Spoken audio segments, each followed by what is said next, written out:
Hello and welcome to the Living Scary podcast. Podcast where we talk about real-to-real horror so you can live vicariously through us.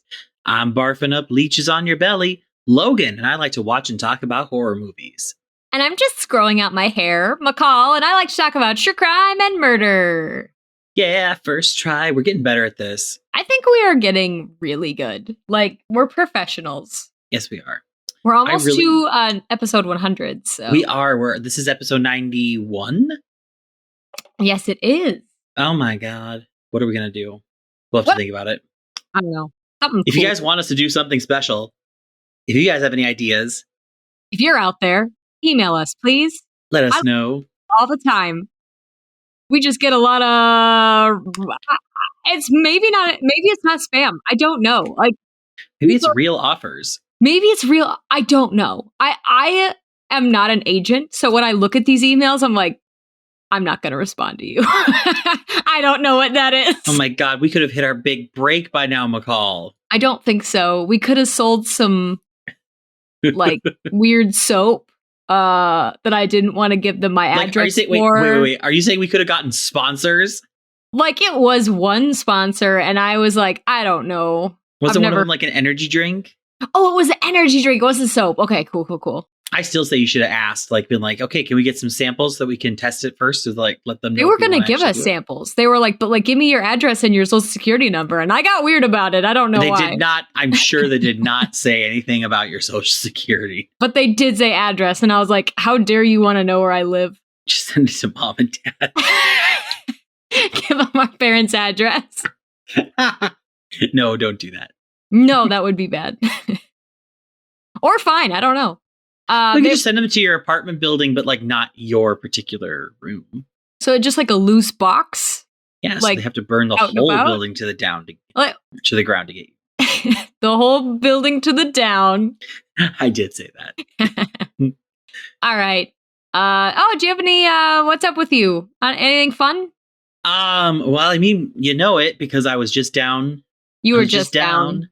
Or to the side? Where are things geographically like? It's like, yeah, I don't know what exactly, but like, all right. No, we were down recently to watch a cat that is not actually sick.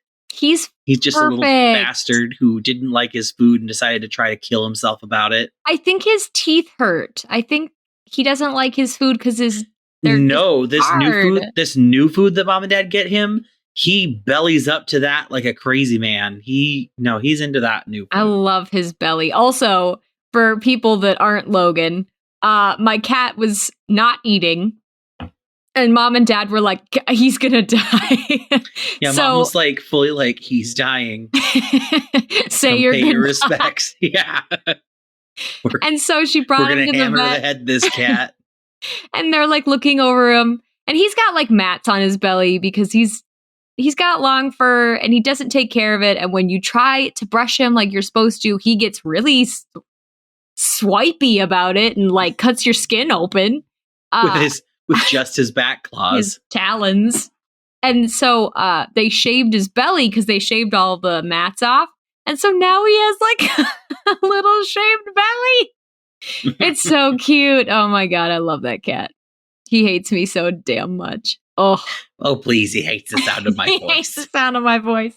The farther they run away from you, the more they like you. All right. What are you going to talk about? All right, we're just going to hop into it today. I'm talking about the movie Puppet Master. Whoa! This was a 1989 American horror film. It was written by Charles Band and Kenneth J. Hall. It was directed by David Schmoller. I'm not gonna lie, in terms of like actors, I have never heard of any of these people. Awesome. So we got like William Hickey. We've got Paul LaMatt. Irene Miracle. I think it sounds like someone has been making up names. How about this one? Jimmy F. Skaggs. This is not the cast. Yeah. Just Skaggs. Growing up with that last name must have been dark. What about Hickey? Hickey would be at least like I think don't know. Hickey's worse than Skaggs. I think Skaggs is pretty shitty. Hickey, at least you could be like, yeah, I give girls hickeys because that's cool. Is that exactly how you'd say it too? I'm not a boy, so I don't know what locker room talk is like, but I think I don't either because I hate locker rooms. I hate locker rooms. They're terrible. I have such a fear. Like, I cannot. Like, I don't like changing in a locker room. No one does. It's terrible. I also don't even really like changing, like, for theater. Like, I don't like having to be in a changing room and changing for theater. I have a question that maybe you don't know because I don't know if you've been in like an adult locker room, not like a high school one, but yeah, I've gone to the gym. I've gone to the gym before. Is it real that there's always an old man with his balls out? Is that like a thing?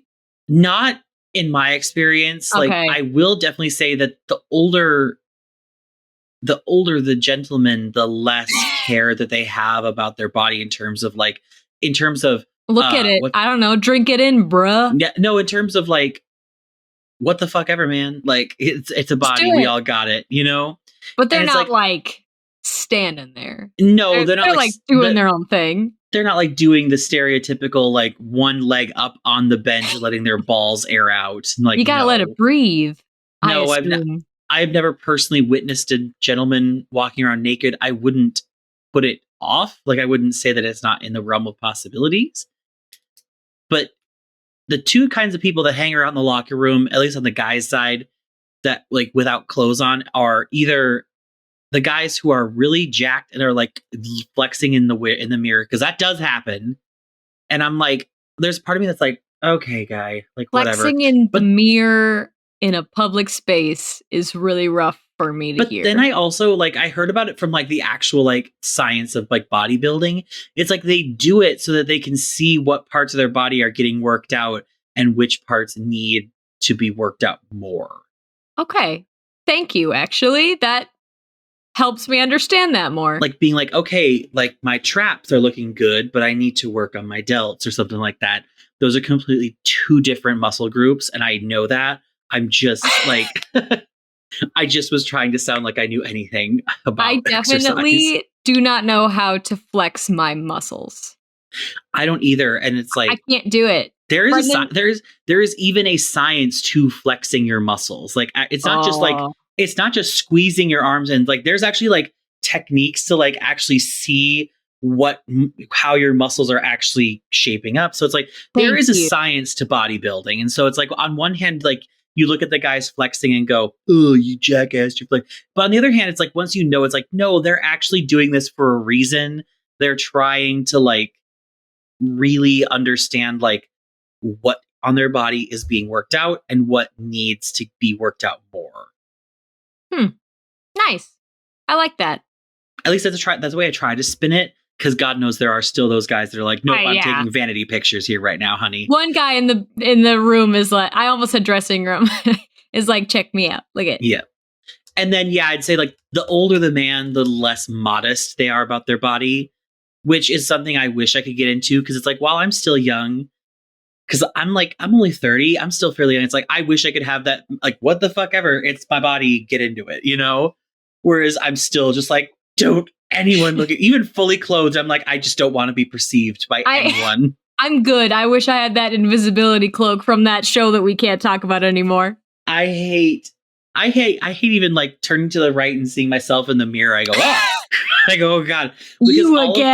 Because all of my closets are fully mirrored. So I'm sitting hunched over my computer like a goblin.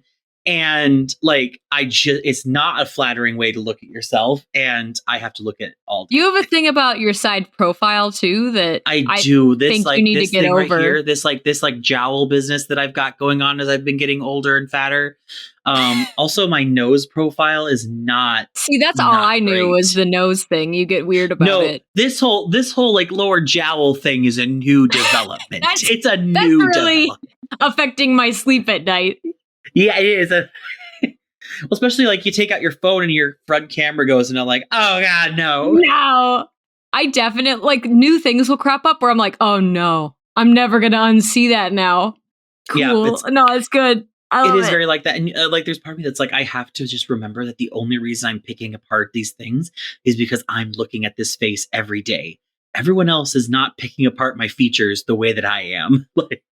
But here we are. And yet here we are. Anyway, you're talking about Puppet Master. Wow, I'm talking about where did we go? I was saying, how did we get on? And so this week we're talking about self-esteem. That's our theme episode, is self-esteem. We turned into a therapy podcast.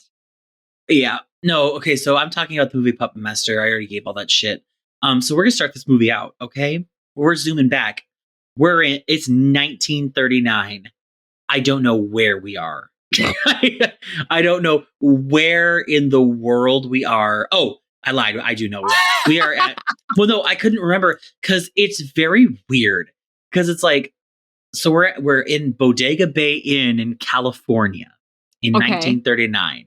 And there's an old man named Andre Toulon who is like a puppeteer, and he like is making these puppets, and like it's not like maybe the puppets are alive. It's like, no, it's very, from the movie is very upfront.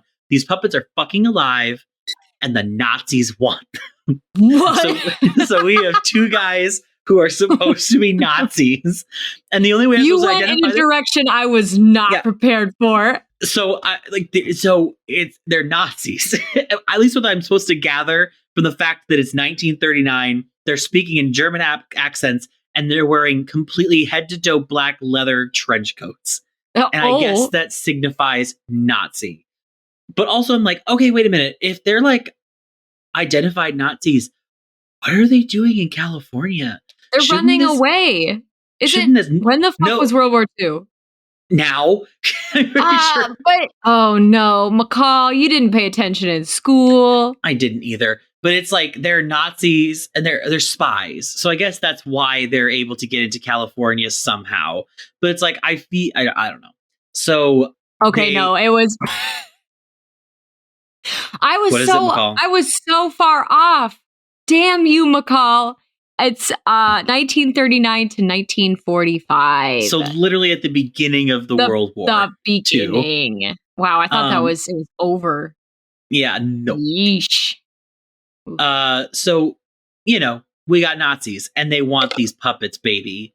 They're the linchpin for this war. So these Nazis are making their way into this hotel lobby, and the puppets, there's one puppet in particular who, if I remember correctly, is a puppet named Blade, because all the puppets have their own little names, and he's like kind of keeping an eye on these Nazis. There's another puppet named Khan who's keeping an eye out in the wing, in the windows.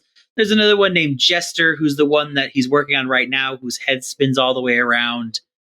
And I don't know, it's really weird because this puppet is like running around, and they're doing it from like first person view. So you're like seeing the puppet's eye view from like the floor. This puppet is still pretty big. So I'm like, are all of these people just fucking blind? Like that they cannot see a puppet running around this hotel lobby? Yeah, so they're just loose. They're just they're running around. They got no strings. Yeah, and eventually the puppet kind of makes his way up, and the guy Andre packs up all the puppets and hides them in the wall of this hotel. Like he makes his own hole in the wall? In the wall of this hotel. Amazing. So I don't know. And he hides the puppets there. He Shawshanks it. And then he's able to hide it before the Nazis come. And then the Nazis come, and the old guy commits suicide. No, it's not funny. I'm sorry. But like, and it's like weirdly, like they show the whole thing. Oh. And for being like something as bad as it is, as like that act is, it's a bummer. It's really boring. They're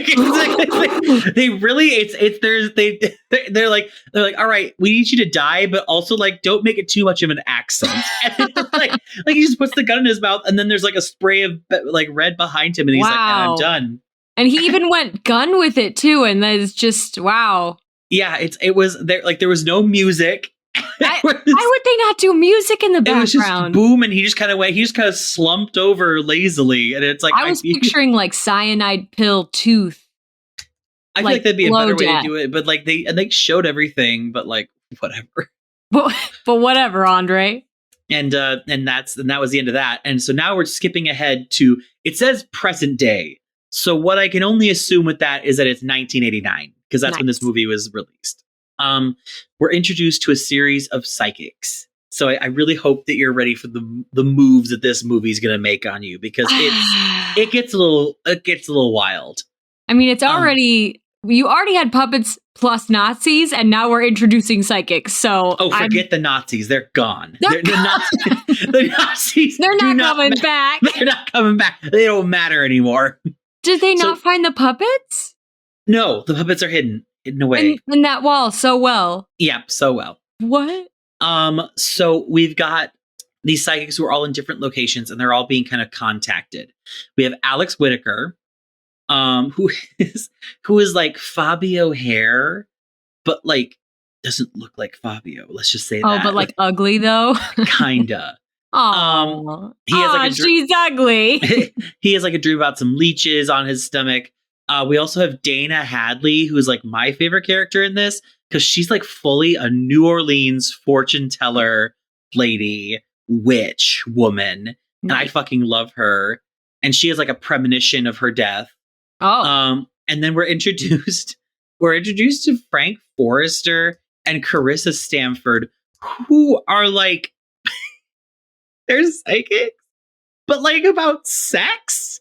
It's really weird. I don't know. Like, it's so like weird. I know you're gonna do it soon, or like what? the scene that they're, and I'm like, what is your field of study? Because the scene that introduces them is that they're like at this like they're testing. They're doing like, it's like testing facility, and this one girl like is like on a bed, and Frank kind of leans in and goes, "All right, now, Jessica, I need you to think about your most erotic sexual fantasy." Oh, and so she's thinking about that. And then he's like, "Are you getting this?" The other guy. And I'm like, "What are you studying? Like, what are you studying?" The camera zooms in. Carissa looks at the camera like it's what? Like it's like she's Jim in the in the office. In the Joffice. Jim in the Joffice. But yeah, I don't know. It's so weird. We get a little more on their specific things a little later. So they're all receiving these contacts from this guy named Neil Gallagher, because they were all like co-workers and they all worked together on psychic stuff at one point. They're all like Stephen King. It's like mind melded, you know. But they're not all sex psychics. No, they're all different kind. They're all different kinds of psychics. And just two of them are the weirdest kind. Everybody else is like falling into a normal niche. The girls kind of has a little bit more of like an actual explanation to it, but like, I don't know. So anyway, they all are contacted by Neil, and they all find out through Dana, the New Orleans witch, that he's located at the Bodega Bay Hotel. And so they go there, and they're introduced to Megan Gallagher, Neil's wife. They also find that Neil is big dead. Oh. Wow. Yeah.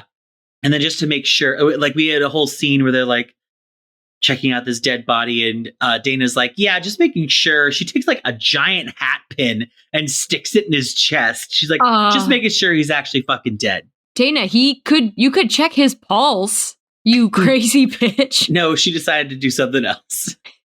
And then we have a scene where it's like a big dinner party, and that's where we kind of find out that everyone's a super special kind of psychic. So we see Alex, and Alex his psychic powers are like dreams, and he dreams about the future. Dana can locate people and objects through fortunes. Cool. Carissa, her abilities are actually she can sense objects' history by touching it. Okay. So like if someone's like and then she can see like what happened. And then Frank is there. I don't know what hanging out. I think he's some kind of psychic, but his big thing is that he helps Neil find some information about how ancient Egyptians had a way of reanimating corpses. So he just did research about it. Yep. He also is some kind of psychic, but it's not really as defined as everybody else's. And Frank had a computer. Yeah. And then Dana's a total messy drunk bitch this dinner and decides to she mocks poor little Megan, whose husband just died. But like in a really funny way. And I like her. She was justified because it was funny. I like her. But then she also is like trying to protect people by like casting charms. She tells the housekeeper to not go by the fireplace. She's like, whatever you do, don't go by the fireplace. So what does the housekeeper do? She goes by the fireplace. Oh, no. And like she's by herself and she gets totally killed by a puppet named Pinhead, who again is so big. How did she not see him? Does he look like Pinhead from Hellraiser? No, he looks like Pinhead from SpongeBob. Oh, he looks like Pinhead Larry? Yeah, he looks like where it's like super big body and then there's this tiny little pointed head. Who you called Pinhead? Exactly. So then eventually they come down to, I need to actually go over really quick how I watched this movie. So with this movie, I had watched this back in September-ish time when I was sick with COVID. It was on my list of movies that I was like, I'll just watch this. And I haven't watched it since then. I watched it today. And the way I watched it was I started a scene and then I'm like, all right, that's what happens. And I'd skip ahead like 10 seconds until a new scene happened. And then I'd be like, yeah. And I kept skipping. So that's kind of how I'm watching this movie. Amazing. Because I'm going to be honest, this movie's wild. It sounds wild so far. It's very interestingly shot in that like you get like, because at first when I first saw it, I was expecting it to be like are they alive? Are they not alive kind of puppets? And then the movie was very upfront with everything. They are alive. And it became something I didn't think it was going to be. So anyway, housekeeper's dead. And then all of a sudden, Neil's corpse is like out of his casket because he was in the casket and now he's out. And he's sitting up in like a chair and Megan walks in on him and screams and faints. And they're like, everyone's like, what the hell's going on? So that's when Dana really starts like casting charms and shit. And then meanwhile, Carissa and Frank have like weird sex shit happening. Oh. Like at one point, Carissa gets in an elevator and she sees Neil sleeping with another woman in the elevator. Sleeping with is a generous term with what he was doing. It was a little more aggressive. Oh. It was not good. Oh, bad. He's a bad person. He's a bad man. Okay. He's a bad man. Good thing he's dead. Yeah, it's very much like Carissa was like, whoa, he did a bad thing. So that's kind of, I think it was there to kind of give an idea of what Carissa's powers actually kind of do. So like, but like they had this really she's the one that can like find stuff, right? No, that's Dana. Dana's the one who can locate objects. Oh, all right. I wanted her to be like, I know where this dildo was. Sorry, okay, I'm done. But there was like during this like flashback scene that we're like seeing her see, they like were like, hey Neil, we just need you to look absolutely crazy. He has like this moment where he's like, he like screams at the camera for like 10 seconds. And I'm just like, okay, girl. Too long. Yep. And then so it does, so like they all kind of go to bed, and it does seem like the like these charms that Dana made, it does seem like they're actually able to kind of like deter the puppets for some reason. I don't know why. Cool. Except she does not give a charm to Carissa and Frank because they're constantly having incredibly loud and uncomfortable sex throughout this movie. And I'm not kidding. That is petty shit and I love it. Like Carissa, like the second she gets into the bed, she's like, oh my God, Jimmy Carter had sex here. And like, she like, it's like, good God, do you like have nothing else? Did you stop? And then they like, yeah. And then they decide to like do their own way to channel Neil, which I guess is having loud and unprotected sex, most likely. Like it's insane. Terrible. Amazing. It's very uncomfortable. So you know what they do? They die because they're having sex. Oh, all right, cool. Good. And so don't worry about them anymore. Carissa hears like noise and like she looks under the bed and like one of the puppets who has like a drill on his head bores through her head. Whoa. And then the leech woman puppet comes up, and like Frank is like blindfolded and tied to the bed. And of course they're doing kinky shit. Yeah, they're doing really kinky shit. And this leech woman comes up and she has like a moment where she like leech woman like sucks on his nipple a little bit. No, I hate that. And she's a little puppet thing? Yes! So like and he's like, ooh, you naughty little minx, Carissa. Stop. And I'm like, are you a fucking idiot? You can't tell the difference between a little puppet's mouth and a full-grown adult woman's mouth. Oh my god. You dumbass. I'm like, you stupid bitch, you deserve to die. And so sure enough, like leech woman like shits out all of these leeches that like supposedly suck him dry. But I'm also like logistically, how many fucking leeches? I mean, I guess magic, but like how many fucking leeches? They're alive puppets. I don't know what else you want. Also, like, how did that work? Like puppet making wise, like I guess you could make a puppet that's really big and be like, nah, you're strong. You could make Blade, who has like a little switchblade attached to his arm, and be like, nah, you got a blade. You could make a puppet with a drill bit on their forehead. Like, how is she shitting out leeches? Like, what does she look like? Does she look like a little leech? No, she looks like a woman. She just looks like a lady? White skin, black hair, and vomits out leeches. That's a really weird thing then. No, I pictured her looking like just a leech with like a wig on. No, she looks like a woman. Just like a little woman who spits out leeches. Okay. All right. Well, I fucking know. I didn't make the movie. So they all get killed. Unfortunately, my fave Dana also gets killed. No, Dana. She comes into her room at one point. She's drunk as a skunk, and she has her little taxidermy dog that she carries around with her. What? Yeah. Like a little taxidermied Pomeranian that she carries around with her. And she walks into her room, and Gallagher's body is in her room now. Who the fuck's Gallagher? Okay, Neil Gallagher. Neil Gallagher's body is in her room. And she's like, okay, dickhead, what's actually going on here? And she's like trying to like cast spells to figure it out. And unfortunately, Pinhead managed to like break her leg. And then Blade comes eventually, and after a prolonged chase scene, Blade does eventually slit her throat. And I was bummed about it. Because I was like, I wanted her to make it. But I also knew that it was Romeo and Juliet. She was my Juliet. I knew she was going to die from the beginning. So Alex keeps having these nightmares throughout the movie, and they're about as useful as a cock-flavored lollipop. Like, they never actually give him any information, ever. Until eventually he, like, wakes up from one of them, and him and Megan kind of work together to discover that Neil did find Andre Toulon, who we find out is, like, one of the last true alchemists, and his secrets to creating life. And we find out that when Neil found this, he was able to use this information to essentially transform himself into a giant puppet. Why? Why? For immortality? Does he look like a puppet though? No, he looks like a person.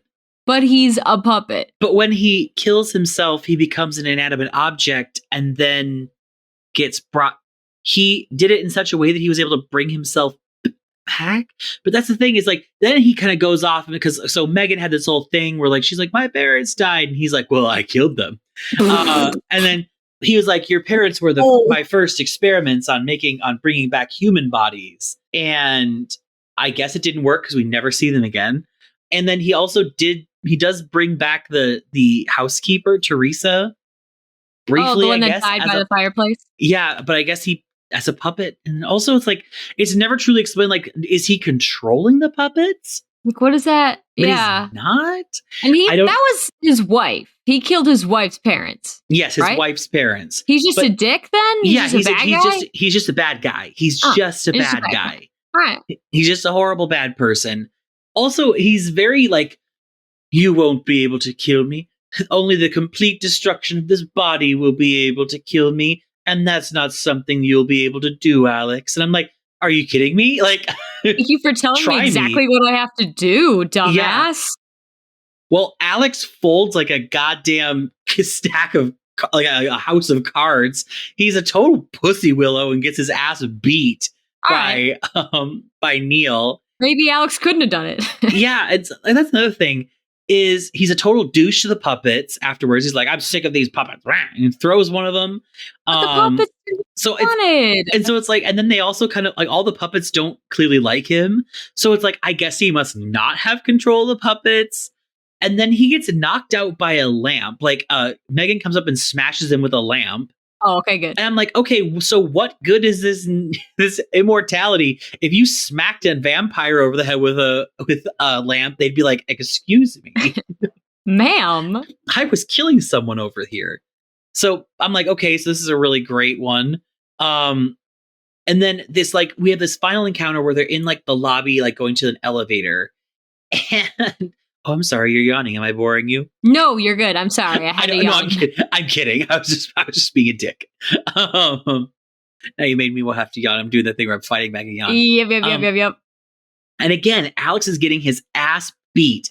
Alex has been the worst protagonist I've ever seen in a movie. You just said that about Dashcam. You can't say that twice. Oh, you're right. Yeah. How about this? He's the most ineffectual. Oh, okay. That's fine. He's the most ineffectual. Like, I'm like, oh my God, how am I supposed to root for you when you can't even stand up in a fist fight, you pansy? He's just getting his ass beat and having bad dreams. Yeah.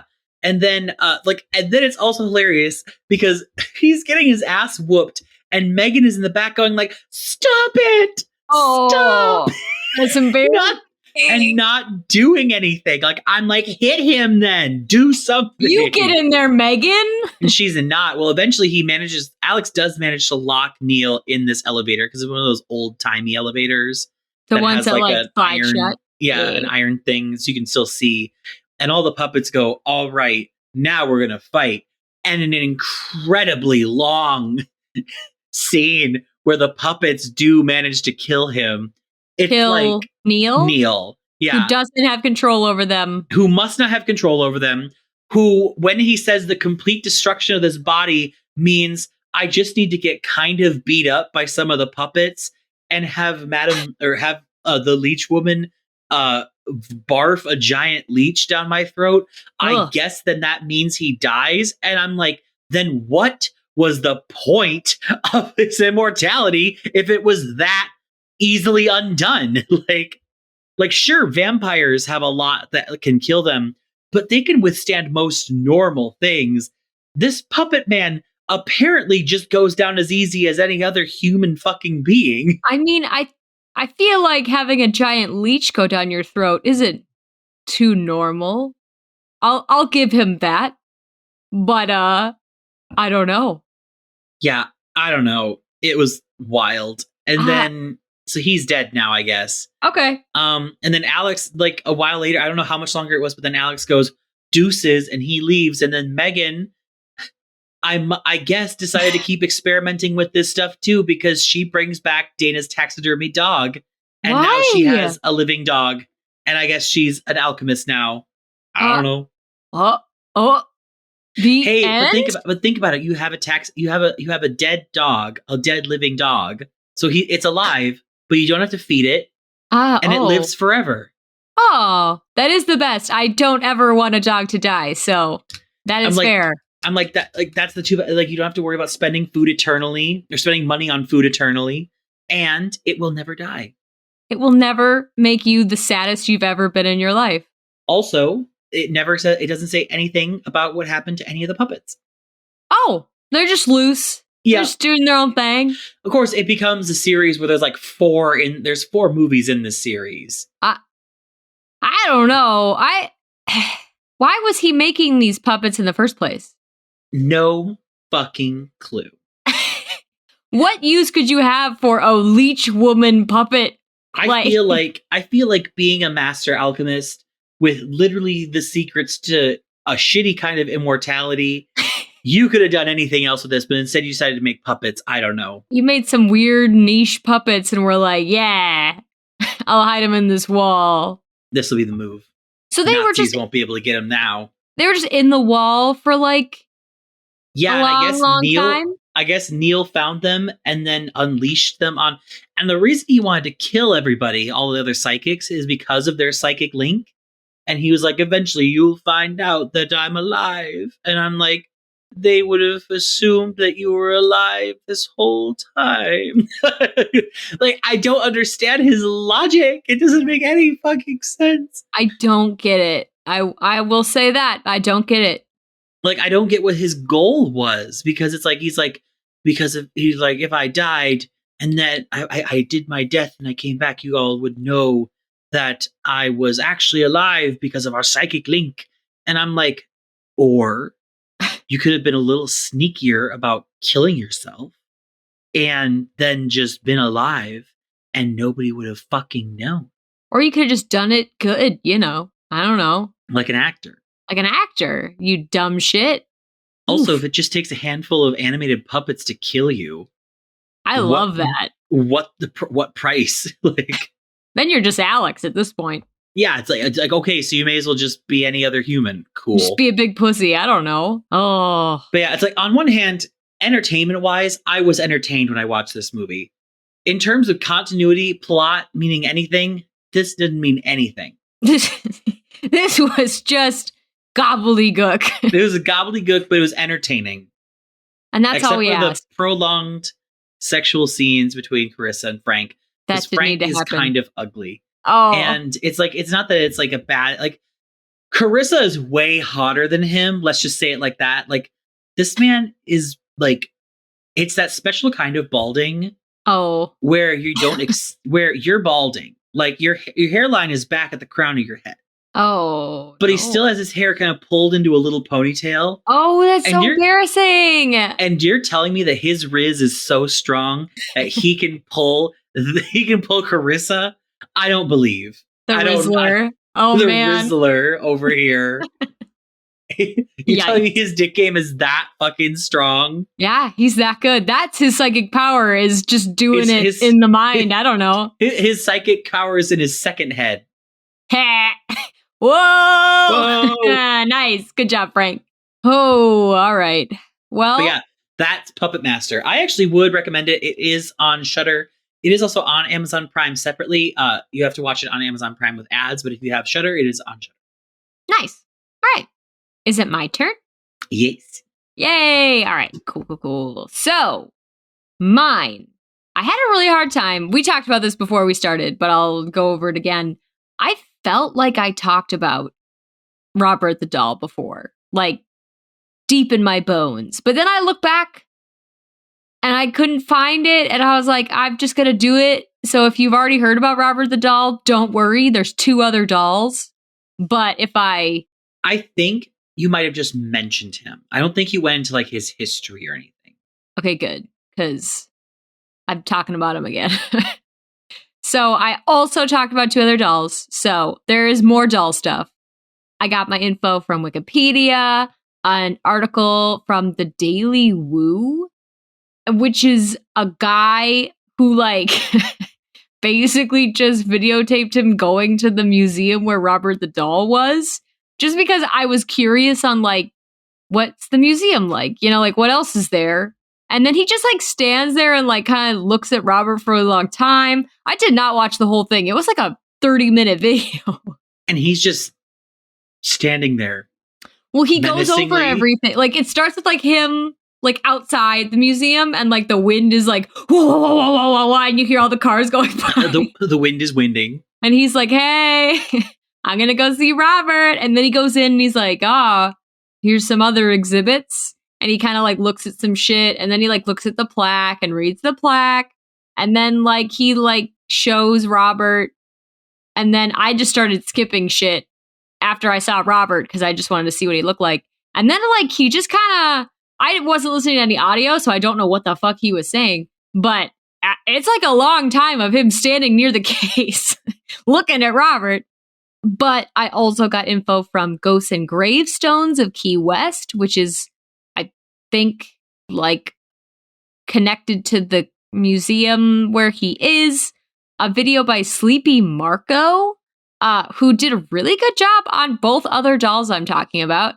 Malicious, a video that talks about another doll on YouTube. A clip from Midday with Carrie Ann from 1994. And then The Letta Me Out YouTube channel is really good as well. Letta Me Out? Letta Me Out. I will get... Like an Italian accent, like, Letta Me Out. I actually, yes, I guess, yeah, let's go with that. I'll go into it more, but yeah, pretty much. So, Robert the doll, we're starting with Robert, because he is the most famous haunted doll when you look up haunted dolls. See, I find that hard to believe, even though I know it to be true myself. Yes. I find it hard to believe just because they made a movie about Annabelle. I would say, even though the movie Annabelle does not look anything like the Annabelle that is actually real, because I'm sure they could not get the rights to Raggedy Ann. No. Which, I'm sorry, does she still have a commanding lead in the I don't know, the world market? Like, little kids still have Raggedy Ann shit, which I find wild. But I have a current Raggedy Ann that I can't ever get rid of, Raggedy Ann, because she will follow me till I die. But yeah, no. So it's like, I feel like with that movie, I feel like it could have displaced Robert a little bit, because I feel like if I went up to somebody on the street and just said, "Do you know who Annabelle is? Like, do you know the doll Annabelle? Do you know Robert the doll?" I feel like people would know Annabelle a little more just because of that movie. I don't know why. I also don't know why he is the most famous haunted doll, because it's pretty vanilla. I will say that. So, with all respect to these haunted dolls, if you actually have like some kind of demon or something in you, please don't haunt us. Yeah, please don't get me, Robert. You can't hear this, I don't think, but people say shit. So Robert Eugene Otto was a real human person. He was like 4, and he was given the gift of a like 4-year-old sized doll for his birthday. He was given the gift of song by his fairy godparents. Yes. Which also, like, he was given this gift by a maid in the house, which I also am like, that's really weird, because if I was a maid, I'm not giving the rich young lord a fucking doll. No way. It's my money.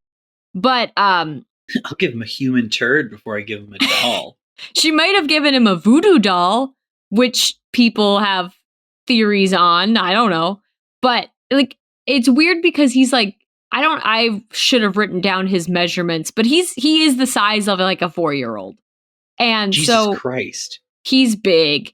And Robert, who I'm going to call Gene because he goes by Gene, the little boy. I would say the human. The human boy loves this gigantic doll so much that he brings him everywhere, and he names the doll Robert after himself, which is wow, narcissistic shit. He lives in Key West, Florida. So yeah, he's a rich boy, and his parents think like it's weird. I don't know. He like has this doll. He brings it everywhere. A bunch of weird stuff kind of like happens if anything falls over or if there's any weird shenanigans afoot. Gene always says, "Robert did it. I didn't do it." And his parents are like, "Yeah, whatever." But they also hear Gene upstairs playing with the doll, and they'll hear Gene like talking and asking quite like, you know how kids like talk to inanimate objects and have conversations? But then they'd hear like another separate voice answer back, and they'd be like, "What the fuck?" And they thought that was weird. They also, the parents of the boy said that they saw the doll speak at one point, which I don't believe. But they also saw the expression change a couple times, which is like, whoa. And then there's also reports of hearing giggling and Robert running around. At one point where I think he's like 10 years old, Gene wakes up in the middle of the night and Robert is on the end of his bed and he's staring at him. And then Gene's mom wakes up in the middle of the night hearing Gene screaming. And then there's furniture being thrown all over the room. She's hearing boom slanging. She runs to his room and tries to open the door, but the door's locked. So then she has to break down the door. And then she like comes in and her son's on the ground crying. The room is like in a mess, like someone was looking for drugs. And he's like, "Robert did it." And the mom's like, "What?" And they don't get rid of the doll, which I find bonkers. Like, if that really happened and my kid was like, the doll did it, I'd be like, we're burning this doll tonight. I don't know what you need. I don't know. I'd be like, I don't think that the doll did it, but to make sure that you feel good and safe in this house, we'll get rid of this doll. But it sounds like he kept the doll his whole life. So I think he liked the doll, I assume. But like, he's an adult man, and his wife, like, he gets married and he's like, here's my big fucking doll that's in a sailor suit. And his wife is like, I don't like it. I don't want that doll here. And so he would keep it in like his painting room, because I guess he was a painter. And he would lock the door. Like, he kept the door locked to the creepy doll room. Mm-hmm. And visitors to the house would hear footsteps in the attic. They'd hear giggling. And then neighborhood kids would see the doll watching them from the bedroom window. And they were like, Mister, there's a doll in your bedroom window, and he's walking around and going to like each side of the window and shit. And Gene's like, what? So he walks upstairs, and instead of being in the attic where he was locked in the room for his painting room, he would find Robert sitting on the bed in the bedroom, which is crazy. And Otto was like, I don't know. I guess I'll keep him anyway. Which is like, what? Who's Otto? Oh, sorry. Gene. His last name is Otto. Okay. So Gene died in 1974. His wife kept him in a trunk after that because she was like, fuck that. She kept Gene in a trunk? She kept Robert. And then she died, and then they sold the house to a woman named Myrtle Reuter, who owned the house for 20 years.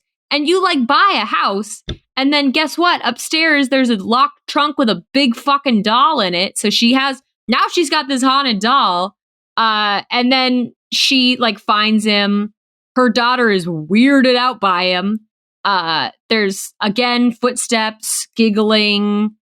The doll would be found in like different rooms inexplicably, and she donated that shit. She was like, get this out. You get out of here.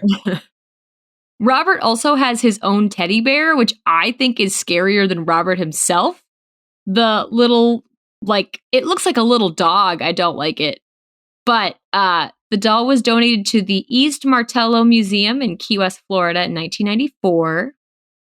People go to the museum today, and they still have reports of his facial expression changing, which is hilarious because he has no face because it's been worn away from time. That's what I'm looking at. I just looked up pictures of him. Like, he doesn't have a face. He does not have a face. He's not very scary. He just looks like a shitty doll. And I'm not going to lie. One of the pictures that come up when you hit Robert the Doll is a little twink dressed in a Robert the Doll Halloween costume, which is just him shirtless with like a little sailor hat on. And I'm just like, God, the gays are everywhere. We're everywhere. Why didn't Robert get him? Yeah, why didn't Robert kill him? Oh my God. Yeah. I'm a gay person and I'm saying this to be funny. I don't actually wish that. I'm sorry. I just thought it was funny. God. This little twink. Anyway, Robert. So yeah, people like see the chest moving like he's breathing and they're like, whoa, this really old, I don't know. I believe in paranormal shit, and I'm like, okay, whatever, man. Yeah, I don't know all about that. That being said, though, if I walked into that museum, I would be very respectful in front of that doll. Oh, on the off chance. Yeah. Because, so some people, I guess this happens like weekly, but the museum where they keep Robert, they get like many letters from people who are asking Robert to leave them alone because they came to visit the museum and I don't know, you're not supposed to take pictures of him without asking him first. That's a lot of it. But people say that they like did something to insult him and they haven't had good luck since. And they like ask him to leave them alone, I guess. One death is linked, in quotes, to the doll. Someone got a tattoo of Robert the doll and died shortly after, which I don't know. I don't know what happened. It didn't say. I didn't want to pry too much. I was not finding a lot of information. And like how shortly after? Yeah, like immediately. Like he died 50 years later. And it was Robert's fault. Yeah, and Robert did it. So that's Robert the doll, which Robert gave him a heart attack. I feel like Annabelle's got more going on. I'll say it. I'm a little more familiar with the Annabelle story. She's cooler. She's got more creepy shit. So the next doll I'm going to talk about is Ukiku or Okiku. Yeah. Oh. In 1918, a teenage boy bought a doll from Hokkaido. This is in Japan. For his 2-year-old sister, Okiku. She loved the doll, obviously, and brought it everywhere with her, and she loved it so much that she named it after herself. Does that sound familiar? So she also calls the doll Okiku. And the doll is... You just named all of your dolls Mr. whatever animal it was. Mr. Animal name. Mr. Bear, Mr. Pig, Mr. Duck. You know. I was practical. I was a good doll namer. But this girl named it after herself, which is fine. I think they looked similar. The doll had like a beautiful traditional like kimono kind of thing. And she had an okappa hairstyle, which is like a very short, like basically a bob. It's like a hairline that goes all the way like from the jaw all the way around the neck. And like short crop bangs. And so she looked like the girl from Ghost Stories who was like, you want to see something? Check this out. Yes. She looked like that girl, but in a doll form. Okay. So Okiku, the real girl, she did die at the age of 3 from a severe fever. The family put up, like, they have their own shrine, like their own personal kind of thing for their deceased daughter. And they put the doll up because she loved the doll so much that they thought it would be a nice way to remember her. And after a little while of having the doll up on the shrine, they noticed that the doll's hair was growing. The doll originally had short hair that kind of cut off at the jawbone. And now it was like getting to like her hips. And they were like, what? So they didn't like that. There were some other weird shit that happened, like banging noises in the house and flickering lights and sounds that like they couldn't explain. They occurred the worst on Okiku's birthday and the day that she died. And that was not cool for the family, I assume. Are they sure they just didn't get like a growing hair Barbie? No, it was like a Japanese traditional doll. I know, I'm just being a dick. They had one of those Play-Doh heads that you squeeze and the hair comes out. What's happening? So they brought the doll to the temple and they explained it to the priest and all the weird shit and how their daughter died. And they also wanted to move, but they didn't want to like bring this haunted doll with them to their new house, which is fair.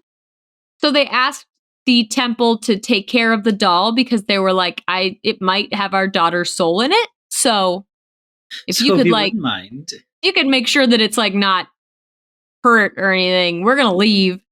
So the doll is at the Menenji Temple in Hokkaido, and it's said that a priest still regularly trims the doll's still growing hair. People who visit the doll are not allowed to take its photo. So I did not have any, like, there were a lot of pictures of dolls that came up in the videos I watched. I have no way of knowing if any of them are the actual doll. But apparently, like, according to these stories, the doll's hair is still actively growing, and no one has been able to explain why. Some people have said that, like, the way that they make the hair If there is an issue like with the way that the hair is kind of bound up in the skull of the doll, it can like unravel and grow a little bit more, but it does not explain the amount of growth that has occurred. And then the priest who is looking after the doll, I guess, he cut off a piece of the hair because he trims it regularly, and he sent it to a lab out of curiosity, and the doll was found to have hair that came from a human child, which is creepy, but also like... But also it was 1918. I don't know if they had synthetic hair back then. It was 1918, and that was kind of the way they made those dolls, so... I don't know. It's fun to think about in a creepy way, but I don't know. If the doll's hair is still growing, that's cool, but I don't know, again. And then the last doll is the Letta Me Out doll. So, this one... Letta Me Out. Letta Me Out. I hate its name. I hate it so much. Was found by Kerry Walton. He, sounds like he just kind of looked in old abandoned houses all the time because he has like a collections business where he finds like antiques and stuff and resells shit. But he went into this like old abandoned house in 1972 in Wagga Wagga, Australia, and he finds this... Australia is a serious country that needs to be taken seriously. Wagga Wagga. I'm sure it means something. I'm just making fun. I feel like I have to preface everything, but it's like I'm just making a joke. No one has commented on our videos once. You are fine. What if we blow up tomorrow and everyone starts watching all of our videos? I think about that every day, and I'm like, you need to calm down about it. Yeah. It's not happening. He finds this absolute nightmare of a doll that is huge. All of these dolls, I need to say, are huge. Like, they're large. This motherfucker is like maybe 4 feet. But he gets it like appraised, I assume. I don't know. He brings it to a doll guy, and they figure out it's... God. Yeah, I'm sorry. Why are they always terrifying? Yeah, I don't know why. I don't know why they're so fucking big. But he gets it appraised, and the doll is like 200 years old. It has a real nasty face, really long hair in a braid that looks like people hair, like human hair. It has a really long nose and a sharp chin and a creepy smile, and it has a little green suit. And he named it Letta Me Out. Is it supposed to be a boy doll? I think it's a boy doll. It's not clear. As a man, you are passable.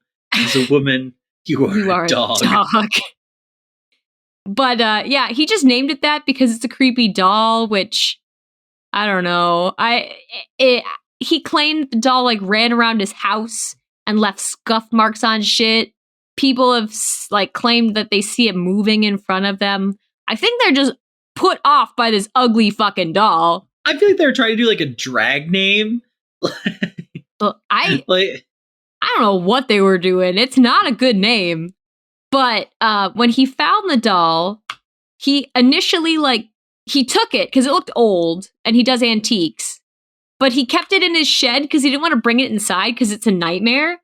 And in the shed that he kept his merchandise and the doll, like the next day, he found out some of the items that he was like reselling were like collectible, really expensive pieces after letting the doll stay in the shed overnight.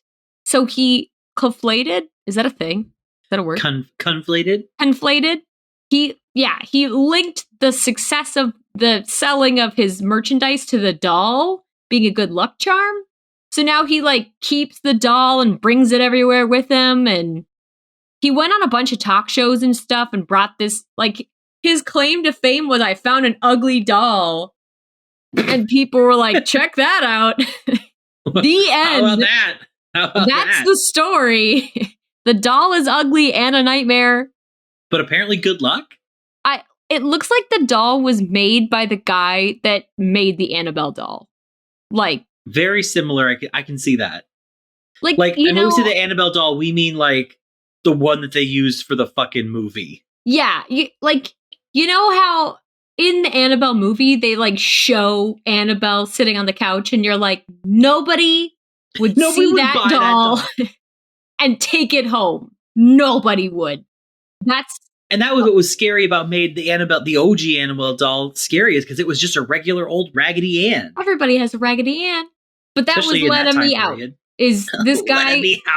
He found this doll that looked like it was possessed by a demon, and he was like, "I'll bring it home." And he said, "This will bring me good luck," and it did. And it fucking did. So I guess he made a deal with the devil. He made a pact with a demon. And that's what I'm saying we gotta do to make our podcast popular. I say we find Let Me Out, we cut our hands, and we smear it on his ugly face, and we say, make us popular, and that will... Thicker. Yeah, so that's it. Excellent. Thank you. I like hearing about dolls. I like dolls. I didn't know about Let Me Out or... Okiku. Did know about Robert the Doll. So, interesting. It's interesting. Robert the Doll is definitely a letdown, though. I think he's... Yeah, for being the most famous, apparently.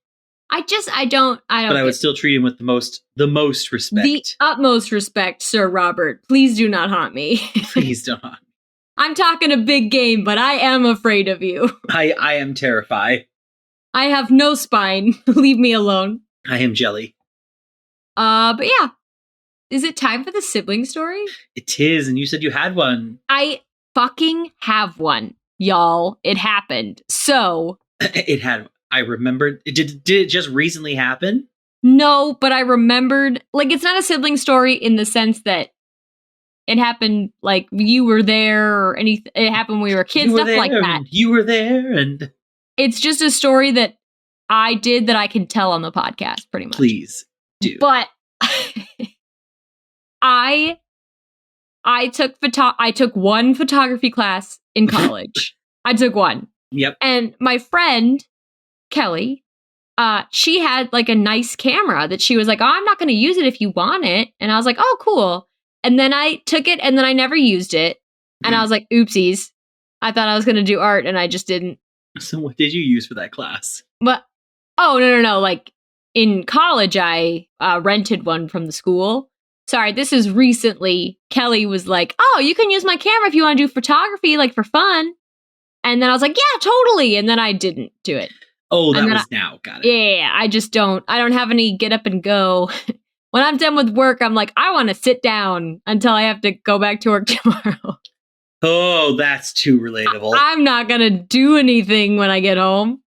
But Kelly and my friend Derek were going to like have this party, and it was kind of like a big deal, like an engagement party, and they wanted me to take pictures with the camera that they gave me, and I was like, totally. I know what I'm doing and I can handle this. And McCall was celebrating that night and maybe had a few drinks and turned on a camera. We know what happens when McCall parties.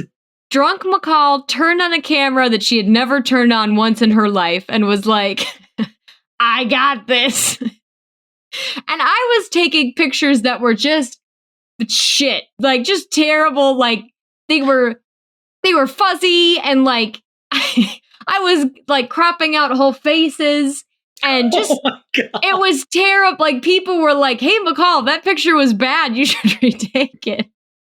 And I just kept saying the whole night, "Don't worry, I'll fix it in post." Like, like you're some kind of fucking photographer. Over and over, "Don't worry, I'll fix it in post." But like fully serious in with so much confidence. So much confidence in my no abilities. And then I like woke up the next day sober and sad, and I was like, what did I do? All these pictures are unusable. But now whenever I make a mistake, I'm like, I'll fix it in post. Don't worry. I got it. And then what happened with the picture? I gave them to them. Like I put them all in a Google Drive and it was like, if you like one of these hunks of shit, you can print it off. But I don't recommend it because they are all bad. My thumb is in some of the shots. It's just not. Oh my god. It's like embarrassing. It's all blurry. But yeah, I'm not a photographer. I'll admit it. I thought I was. That's okay. But yeah, do you want to if you want to follow us, I can talk about that. We have, if you want to send us a scary story, a sibling story, anything that you want us to share on the podcast, we have a movie recommendation, a true crime story that you want us to cover. We have our own 2 different email addresses. We have livingscarypodcast@gmail.com. Also our OG Living Vicariously at Gmail if you want to send something there. We are also on Twitter and Instagram and Tumblr under the Living Scary Podcast. So you can definitely follow us, send us DMs, whatever you want to do. That would be pretty cool. That's it. Nice. Just a quick one.